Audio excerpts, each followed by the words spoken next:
Hello, everyone. Welcome to a very special episode of Uncanny Treks. Years ago, we promised to do a Strange New World Season 2 recap episode, but I put together the notes, but we just forgot about doing it, Matt. I don't know how this happened because I could have sworn we actually covered all this, but maybe I'm just losing my mind. Covered all the episodes. At that time, we were also comparing it to the Legion of Superheroes cartoon.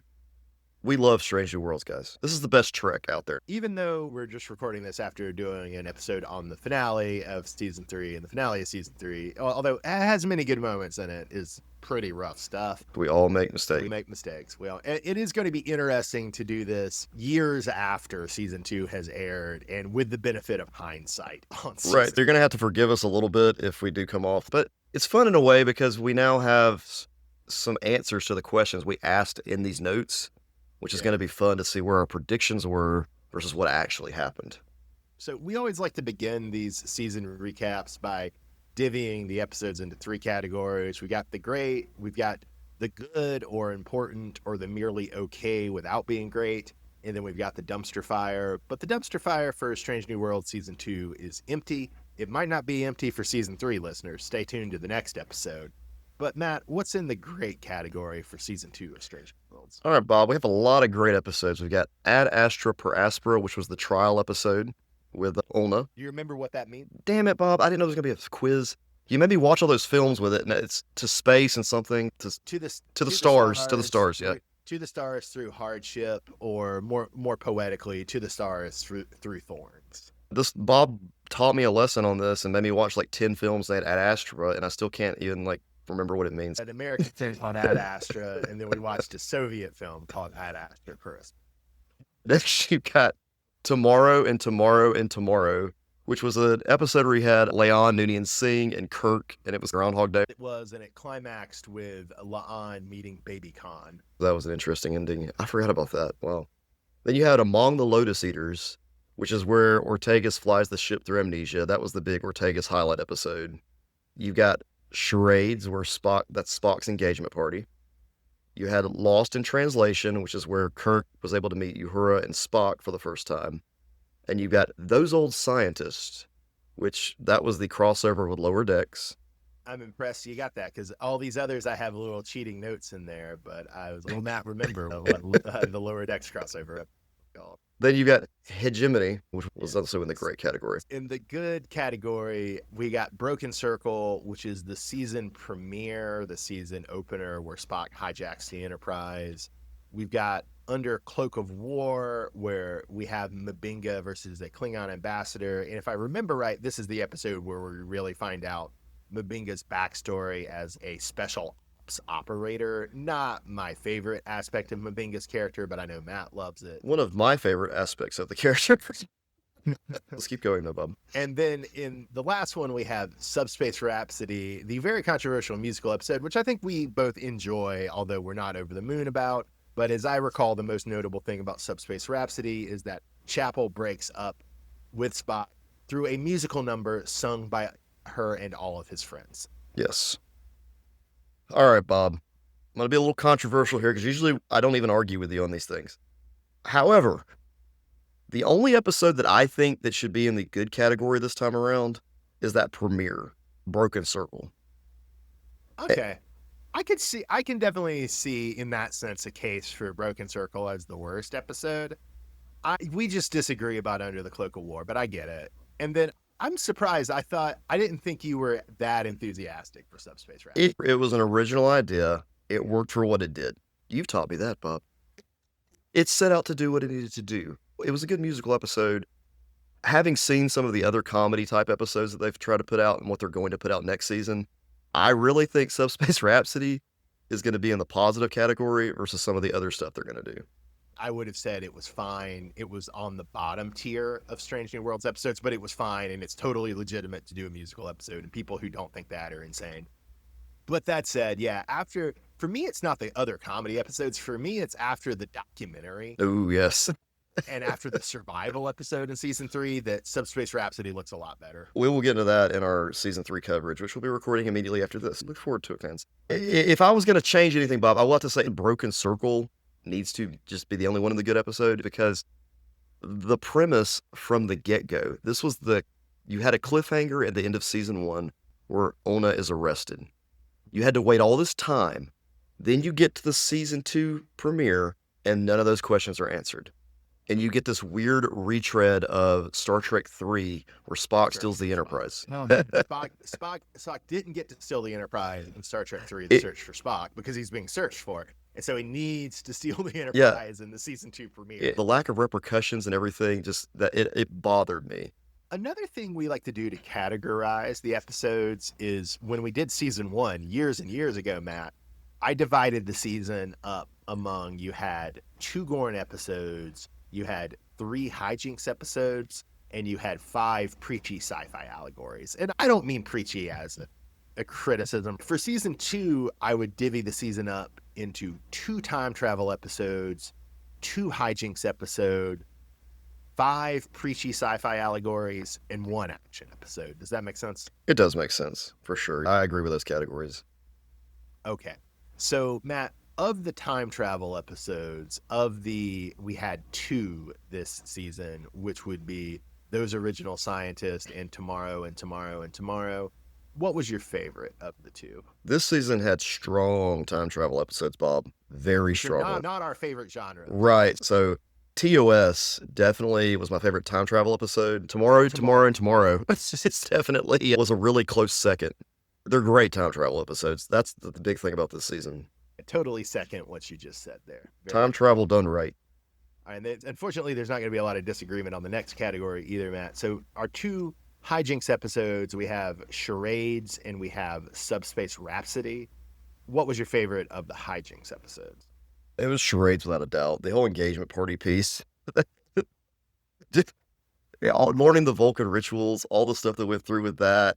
Remember T'Pring's parents being really funny? Yes, that's a really good episode in general. It harkens back to like those old TOS. They're cheesy now, but it's that same theme. It does have a very similar energy to Journey to Babel, Right. the original series. And I would just say, in contrast to season 3, this isn't a full-on criticism because it makes sense, but I really liked T'Pring's presence in this show in season 1 and 2. And I was sad that she wasn't in season 3. Now, I get it. I'm not really criticizing the show for that. It would maybe have been a little forced to have T'Pring back in the show, but the show does miss something without a T'Pring guest spot. All right. So then, Bob, hold on, where are we at? The favorite preachy sci-fi allegory, Matt. All right, Bob, let's talk about favorite preachy allegory sci-fi that we had here. I chose Among the Lotus Eaters, and unfortunately, I don't remember a lot about that episode. However, that is the one where Ortegas does what? Is that the one where she's fighting the She end? flies the ship, Matt. Yeah, she flies the ship. So I think that's the reason I liked it, because she was the one who, like, it was her spotlight episode. I looked back at what we said for season 1 and then looking back at our notes for season 2. I think a common theme we've said often is that we want Ortegas to get more development. And that definitely did happen in season 3. Arguably, it was a little bit of a monkey's paw type situation, but it did happen in season 3. But I think one of the reasons you liked Among the Lotus Eaters so much was it was really beginning the process of Ortega's development that season 3 would take on in earnest. Does that make sense? There was definitely character development for a character that I felt like had not been developed at that point, and we get more development in season 3 for sure. For me, in season 2, my favorite preachy sci-fi allegory was Ad Astra Per Aspera. I always love a good trial episode in Star Trek. Some of the best Star Trek episodes are trial episodes. I would like to highlight this episode because it's a number 1 focused episode. And that's another thing that was largely lost in season 3, was that number 1 just wasn't that important. Makes me more appreciative of season 1 and 2. And I would also say, in contrast to what we've already talked about, listeners, in the finale episode for season 3, you've heard of my hatred of the genetic determinism of season 3, and most especially in the finale of season 3. Ad Astra Per Aspera is a nice counterbalance to that. It is not a genetic determinist story. It is a little weird about how the writers so lost the plot on genetic between season 2 and season 3 of the show. Do you think they got like other people writing on there and they like had different ideas? That's an interesting question. I should go back and like look at the credits and see, but the credits are an imperfect vehicle because a lot of times they just reflect who had the majority contribution, but that doesn't necessarily mean that everything in the end is the responsibility of the credited writer. True, and you never know how much like the producers and the co-creators influence and all that stuff. What was your least favorite among our preachy sci-fi allegories? Definitely that first episode, Bob. God, Yeah, Broken City. It's not you talked about Broken Broken Circle, Circle. You can back up Broken City. That's a Azarello story. No, Broken. which you also don't Yeah, like. seems to be the problem with me. I don't like the word broken. Strangely enough, it was written by Kiva Goldsman, which Yeah, not our favorite guy historically speaking. Our favorite guy historically speaking. I would say mine is Under Cloak of War. I don't love the special operator thing. Matt likes the effect on Mabinga at least. it's a cool story for a Mabinga. I definitely see the point you're making about Broken Circle, though, and in other circumstances, I could say Broken Circle would be my least favorite. I think Broken Circle too. Like I think when we went back for this particular season, had they put Broken Circle in a different part of the season, like somehow fit that plot in somewhere else without the whole anticipation of figuring out what's going to happen to Ona, you would have had a much better response. Agree with what you're saying that Broken Circle doesn't hold that position well, but I do think it was useful for the trial episode. They made us wait, Bob. That's already waited long enough. What was your most favorite overall episode of season 2? This is easy, Bob. It's those old scientists. You brought animated people to life. And it worked. It didn't suck. It's so memorable, so good. We've had 5 Star Trek shows of the new era. Of those, 2 were good, and they crossed over, and it was beautiful. I was so happy. It made me so happy. It worked out. And Bob, we both agree on the least favorite as well. When we originally did these notes, I had Subspace Rhapsody as my least favorite, but partially because your arguments about Broken Circle are good, Matt, and partially because the experience of the relatively lower quality of season 3 hijinks episodes has made me reevaluate Subspace Rhapsody. I'll agree with you and give it to Broken Circle. And I'll be honest, it makes me nervous for season 4's hijinks episode, which involves Muppets. I think we might see something with that that's more akin to those original scientists than 4.5 Full. I do hope so. They can pull it off. If anybody can pull it off, they can. Excited about a Muppets episode. All right, Bob. Let's talk about any surprises this season. What did surprise you, Matt? I mean, the quality of writing continued to be strong, going into season 2.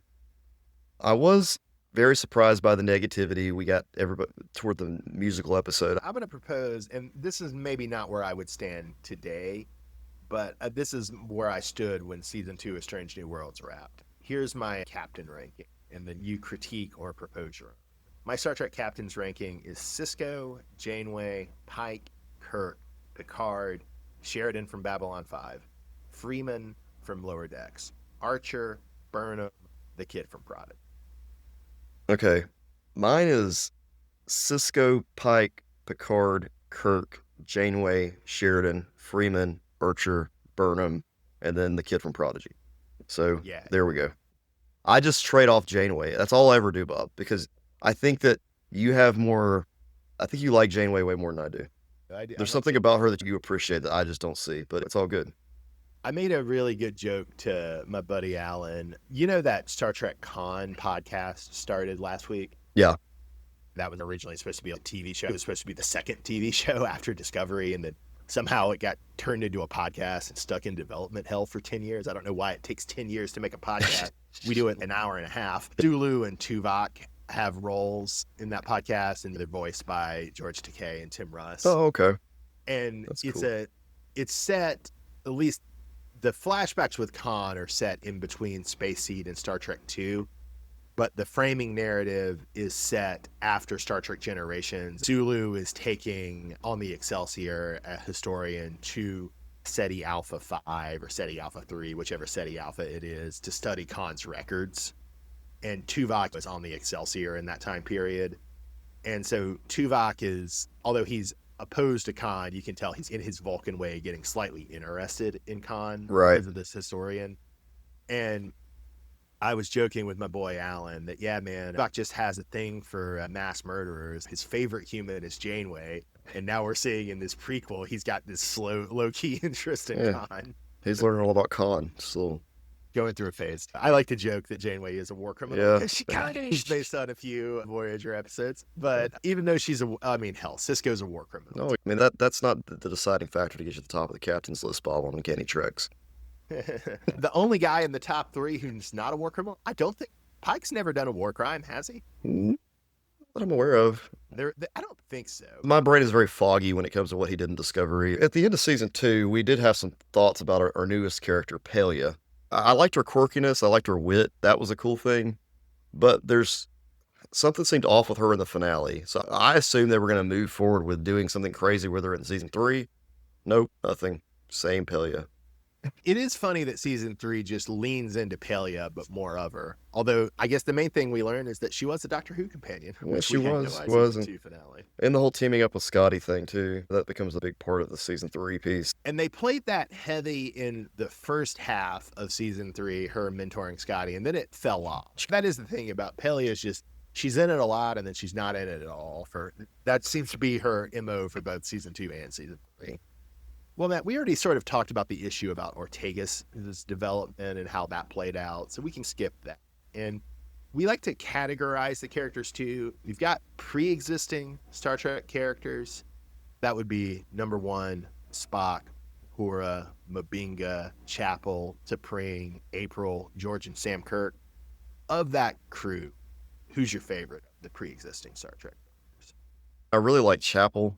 The way she's presented in this season, having a relationship with Spock was cool. And it's hilarious that you went with Chapel for season 2 back then. My favorite character of season 1 was Chapel. I think just to have a little variation and a little disagreement with you, I went with Jim Kirk for season 2. I say in the notes, if we'd seen a smidge more of Scotty, it probably would have been Scotty instead of Jim Kirk, but we'd only seen Scotty in the finale at that point. Who was your least favorite of the returning Star Trek characters? My least favorite was Robert April because we didn't see enough of him. We wanted more of him. And then continues to be the problem. and we never see more of him in third season. We do get the interesting thing of his son Elijah marrying the daughter of Hyde In the Nexus world. So of the original characters, we've got Ortegas, La'an, Pelia, Garkog. That's, if in case you don't remember, that's Bruce Horak, the actor who played the Andorian engineer in season 1, played the Klingon in season 2, and we were really high on Bruce Horak's performance in season 1 and sad that he was dead and happy to get him back in a guest role in season 2. So, Matt, of that patch of original characters, who is your favorite?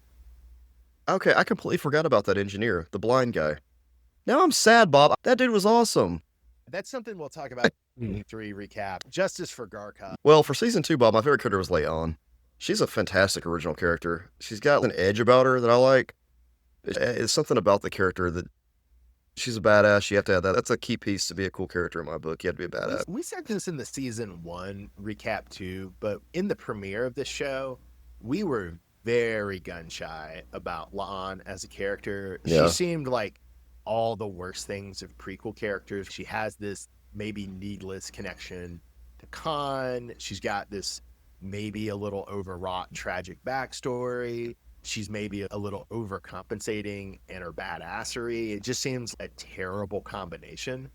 But we were already very won over to her over the course of season 1. Season 2 and especially season 3 have only cemented of like, man, she's one of the best characters on the show. And it's really funny to go from our fairly grounded worries about her in the premiere to no, she's one of the best things about the show. Props to the actress, man. She pulls it off. A lot of that is down to performance because the materials that the writers are giving her, not always amazing, but she's making it work, man. I picked Ortegas for my favorite original character, and I would stand by that. I definitely, even though I'm glad Ortegas has gotten more screen time and more development, I haven't always loved where that's gone. Nonetheless, Ortegas is still a great character, so I'm happy to have her my favorite original character. And then for my least favorite original character, I went with Garkog, only because I'm still a little sad that Bruce Horak is not playing the Andorian character, and I wanted to see more of Bruce Horak. Bob, I didn't have a least favorite original character, apparently. I just put question marks, which means in my mind, I just thought they're all great. We do need another Bruce Horak character. I would actually prefer him to bring him back as somebody else because Klingons are a little played out in my mind. I don't love Klingon episodes of Strange New Worlds usually. So I would prefer in some other role, but man, bring Bruce Horak back. He was so good. Yeah. All right, Matt, who was your favorite character overall for season 2? This was cheesy, but I guess I gave it to the entire ensemble cast. But I'll go with Spock since you went with. Who'd you go with? I went with Pike. There you go. So, yeah, there you have it. Spock was excellent. Just Ethan Peck, has solidified himself in that role to where he is going to replace Nimoy. I'm saying it at some point. It's just going to be that's your Spock. Yeah. It will happen. And Zachary Quinto not happening. If Oh, they yeah. I've already forgotten him. if they make a Star Trek 4, you're not my Spock. Matt, who is your least favorite character overall? I put Sam Kirk at the time, And that's fair. probably just because he's a weirdo. I don't remember He's a why. weirdo. And that continues in season 3. I would put Uhura or Pelia because neither was fully working for me in season 2. Now, I really love them. I think they're both good performances, good characters. I had and have hopes for both of them. But that would be my point for least favorite overall would be Uhura or Pelia. Okay. Who would you be your pick for who needs more development, Matt? Well, Mitchell is your navigator. In season 3, even less. Right. Season 2, I feel like that hasn't happened. Let's say number 1, which is interesting because this only becomes more of a problem in season 3. Ad Astra per Aspera was a great episode for number 1, but other than Lost in Translation, they didn't get much use out of number 1 in season 2, which is also a pretty persistent problem in season 3 as well, I would say. And Matt, I wanted us to mourn at this point that we didn't see the return of Captain Angel from season 1. We didn't see Chief Kyle, the transporter chief, from season 1 and from the original series in season 2. We also don't see Chief Kyle in season 3 of Strange New Worlds. We got a tease for Cybok in the first season of Strange New Worlds, but that hasn't materialized so far. I'm really surprised we haven't seen Harry Mudd because Harry Mudd was a big deal in Discovery season 1, and then he's basically just never come back. Yeah, that's true. But Bob, don't worry. If you ever need to get your mud fixed, just go back and play that old school TOS original PC game. That's the only reason I know who Harry Mudd is because of that. He was only in like 2 episodes of TOS, right? 2 episodes of TOS and 1 episode of the animated series. Yeah. All right, Matt. Should we both did a little mini essay here at the Yeah. end where we talk about our hopes or expectations for Strange New World season 3 or future seasons, which should be hilarious. Matt is giving his predictions for season 3 at the end of season 2. If history serves us right, episode 1 will bring everything back to the status quo, but with Patel dead and Pike having a strong reason to hate the Gorn. I think Mbinga is the character to watch out for next season. They never went back to that malfunctioning biobed or his murder of the Klingon ambassador. I like the way this season was structured because you rarely knew what happened episode to episode. We knew the Gorn would be a bookend and the premiere would tie in with number 1. And then my little essay was, as I said after season 1, and it still applies after season 2, I'd like to see more Tholians, Gorns, and Orions. I still expect we'll get Cybok and Khan episodes. After season 1, we both said we didn't want Romulan episodes, but using Romulans as time travelers is clever, and I'd be open to more of it. I also said I didn't want Klingon episodes, but making Spock a Klingon weeb has been a good gag. I still assume that we don't really want any Borg. I want to see Bruce Horak back as more outrageous aliens, and I wouldn't mind having Garkog as a recurring antagonist. Yeah, so there you go, Bob. Man, our predictions really played out. All right, Matt. I'm going to give you my overall rankings of Star Trek shows at this moment, which I will give listeners a little tease for the season 3 recap. Does change a little bit after season 3. But I would say for me, DS9, number 1, the original series, Those Old Scientists, number 2, Strange New Worlds 3, Next Generation 4, Lower Decks 5, Voyager 6, the animated series 7, Enterprise 8, Discovery 9, Picard 10, Prodigy 11. All right, Bob. My rankings are a little different than yours. I'm surprised by how low you rank Voyager. I love Voyager, but large stretches of Voyager are not. I just replace where your placement of TOS is, I just flip-flop Strange New Worlds. So it's DS9, Strange New Worlds, The Next Generation, Lower Decks, TOS, Voyager, the animated series, Enterprise, Disco, Picard, and then Prodigy. So my argument about this would be, as much as I like Strange New Worlds, it is so dependent on the original series. It could not exist in any way without the original series that I have to put the original series first. compare this to how I think about Breaking Bad and Better Call Saul, that there's a lot of things about Better Call Saul I actually I, much prefer to Breaking Bad, I, but I in don't. the end, Better Call Saul, you can't enjoy Better Call Saul without having watched Breaking Bad ultimately, which sucks. I wish it wasn't that way. And I feel that with Strange New Worlds, it's really hard to enjoy Strange New Worlds without having seen large chunks of the original series. I can see where we'll talk about this in season 3 with some specific episodes, but I think you could watch this as someone who's never seen Trek before and still have a pretty good appreciation of it and enjoy the show. I'll grant I'd love that. to But find somebody that's never watched any Trek and just have them watch this. They can't have watched any Trek, none. or maybe very little. I still do think there's such a strong dependence, though, that even if it's not necessary to watch the key episodes of the original series, I do think that Strange New Worlds, being so dependent on the original series, does make it a little bit aesthetically inferior. It is one of the reasons, though, like the same reason that you put TOS so high is the reason why I put lower TNG so high is because of lower decks, because it makes so many references to TNG that you kind of have to have. So I see where you're coming from, but I don't Yeah. know. Honestly, in a way, right? I love the next generation. I love it. Don't get it twisted. But I do feel like people forget how bad the first half season of it was, and they really forget how bad the last season of it Yeah. was. And I enjoy Lower Decks a lot. And I think I enjoy it maybe at a higher percentage than TNG, but ultimately, in the same way that Strange New Worlds is so dependent on the original series, like you say, Lower Decks is so dependent on Next Generation that I just can't conceive of putting Lower Decks above Next Gen. Picard really does help to lower my affection for the Next Gen. Man, I would strongly disagree with your ranking of Picard above the animated series or Enterprise. I would strongly disagree with that. All right. Well, it was a fun journey to do Strange New World Season 2, listeners. If you were with us back then, we're glad you're with us still. It's fun to revisit what we were thinking about Strange New World Season 2 now, and join us for our Strange New World Season 3 recap episode coming up next. All right. Thanks for listening.